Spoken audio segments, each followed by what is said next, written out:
It's the Matt Sager Podcast. I'm Matt Sager, asking the most important question. Am I more horse than man, or more man than horse? It's a kind of existential question we all find ourselves facing, especially Bojack Horseman, titular star of the best Netflix animated series ever, in my not-so-humble opinion. I actually brought up Bojack on this show a few days ago while discussing another Netflix animated series, Disenchantment.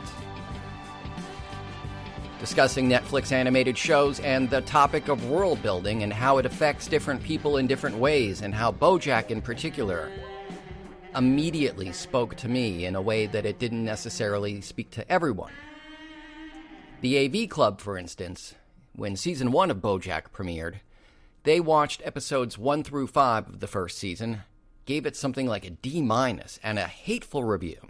3 episodes later, they recanted their review and said, we're scrapping our entire review methodology, because it turns out this show is off the charts great. Now, I happen to grasp that reality immediately, but maybe it's because Bojack and I have more in common than most people in cartoon horses have in common with one another. Bojack, voiced by Will Arnett, is a recovering 90s television star who starred on a sitcom, a fictional one of course, called Horsin' Around. You need to be able to suspend a certain amount of disbelief. This is very much magical realism, but Horsin' Around was basically sister-sister if Tia and Tamara were raised by a fun-loving bachelor who was also a horse. His biographer and once and potentially future love interest, Diane, is played by Alison Brie. His sidekick slash guy who won't leave his house slash guy he doesn't really want to leave his house. His best friend, Todd, is played by Aaron Paul. His agent, a lovable cat named Princess Carolyn, who, like every other character on the show, is actually steeped in all kinds of sadness. It's played by the great Amy Sedaris.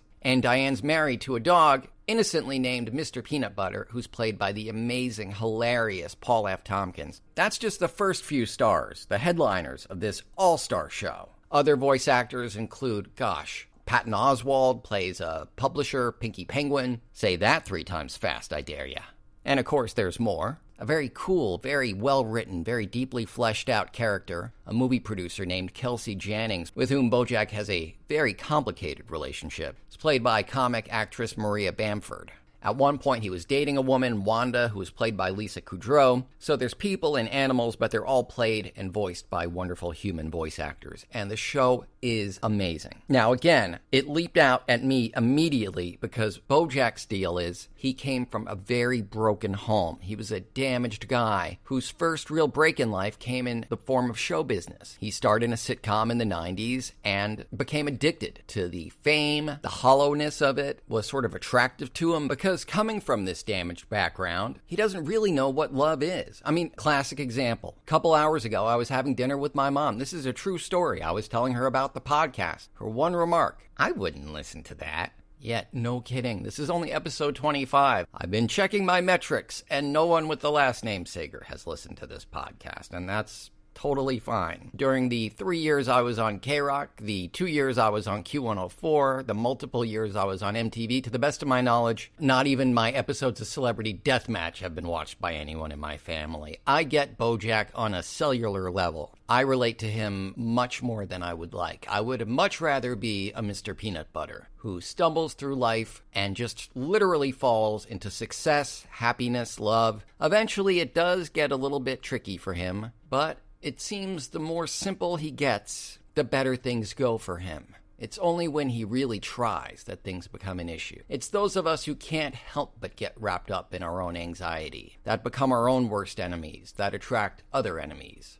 It's a whole thing. If you're even the slightest fan of quality animation for adults, if you have any familiarity with the inner workings of the entertainment industry, or with complicated relationships, with romances and friendships gone wrong, and with anxiety, Bojack Horseman is kind of the best thing ever. I'd almost describe it as medicinal, and it's also funny as hell and incredibly topical. Bojack took on what we're now calling Me Too and Time's Up years before it was something we were discussing publicly, something we were acting on, something that society really acknowledged and understood. And I'll grant you, in the real world, we're really still struggling with that. And so is the animated world in which Bojack Horseman takes place. There was a very Cosby-like character who first appeared in, I believe, the second season of Bojack. His name was Hank Hippopopoulos, and he was a lovable TV dad who wore goofy sweaters and had been around for ages, and who could possibly, but for the dozens of assistants and co-stars who had been cowed into silence, pun obviously not intended, and who were an open secret of having been abused by this lovable hippo. Bojack uses anthropomorphism and magical realism to interject really important things into our discussion in a way that, on the surface at least, is quite innocuous, and yet in a way that is quite important and incredibly prescient. Because now Season 5 has premiered. You can watch it on Netflix today, and I cannot recommend it highly enough. And if you haven't watched the first 4 seasons, I would honestly start there. Again, discounting the AV Club and their initial issues with it, which they got over quite quickly. You know, by episode 6, they were in love with this show and have been ever since. They're already raving about Season 5. And like the AV Club, you may need a few episodes to really understand, oh wow, this is not a bunch of goofy jokes. This is a really deep, multi-layered comedy and drama, and I really care about these characters. Yes, it's animated. Yes, they're animals. But my God, this is so real. This speaks to me so deeply. And again, you needn't be me. You needn't be a guy who, kind of like a dumb cartoon horse, stumbled into showbiz in the 90s, had a bunch of weird problems, some brought about by my own internal crap because of my upbringing and whatever other damage I gathered along the way, others traps that I just might have been more inclined to stumble into because of those reasons,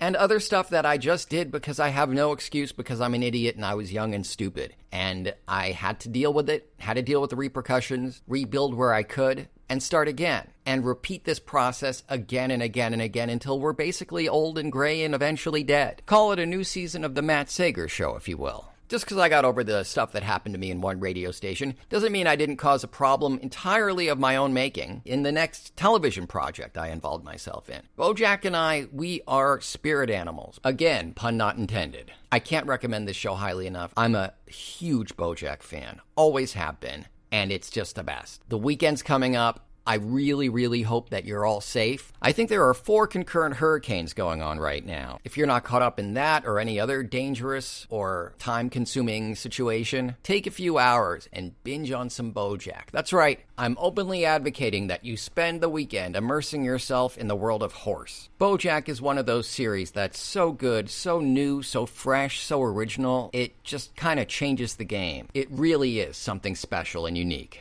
And this season, by the way, they take the Me Too thing and address it head on, because now reality has caught up with fiction, and so they're going even deeper. They're tackling it really, really directly. Not only the harm it causes, not only the carte blanche to abuse that has been going on for decades and decades, and yes, they address this in the form of scandals going on in their cartoon universe, but that universe and those characters are, of course, obvious reflections of our real world and our real problems, and in a very real way. I'm not going to go into detail or spoil anything. Don't worry. I'll discuss reviewing this on Monday after you've had a chance to catch up, but in a much more real, detailed, specific way. They really go into, some of this is comedically exaggerated, obviously. Again, I have to keep reminding myself and you, we're talking about a cartoon horse, a cat, rabbit, various birds, turtles, iguanas. Like, yeah, it is a cartoon. But they go into an enormous amount of detail that's all too realistic, I'm afraid, about how people are and are not exempt from the consequences of their actions and the harm that they incur on others. How easy it is for some of them to just sort of say, yeah, locker room talk. You know how it goes.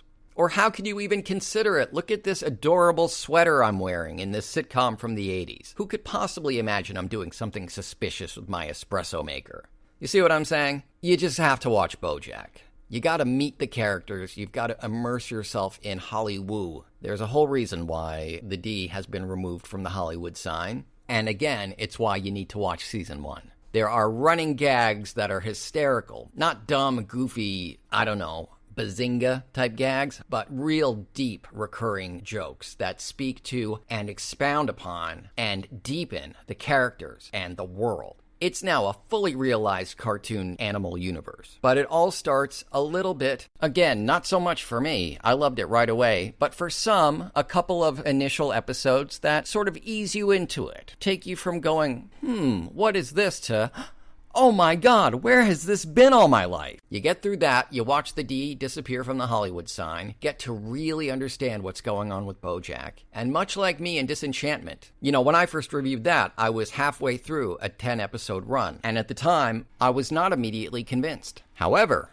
immediately after talking about that on this show, I went and watched episode 6 and suddenly it clicked. I got it. I was hooked. And I love it now. If you haven't yet had the pleasure of experiencing that with Bojack, I promise you will. So do yourself a favor. There is no finer, with apologies to Disenchantment, Netflix original animated series than Bojack Horseman. I'm pretty sure that even including House of Cards, even including Ozark, and certainly Orange is the New Black, which I kind of think shat the bed last year, I think Bojack may well be the best Netflix original series, period. Certainly better than, for instance, another Will Arnett property, the sadly mishandled, rebooted Arrested Development. Nah, if you want to see Will Arnett really kicking ass, really showing his strengths, he is as good a voice actor as he is a comedic actor, if not better. Same with Aaron Paul, believe it or not, and same with Allison Brie, Paul F. Tompkins, Amy Sedaris, and the rest. It's just an all-star animated hootenanny. I can't believe I just said hootenanny.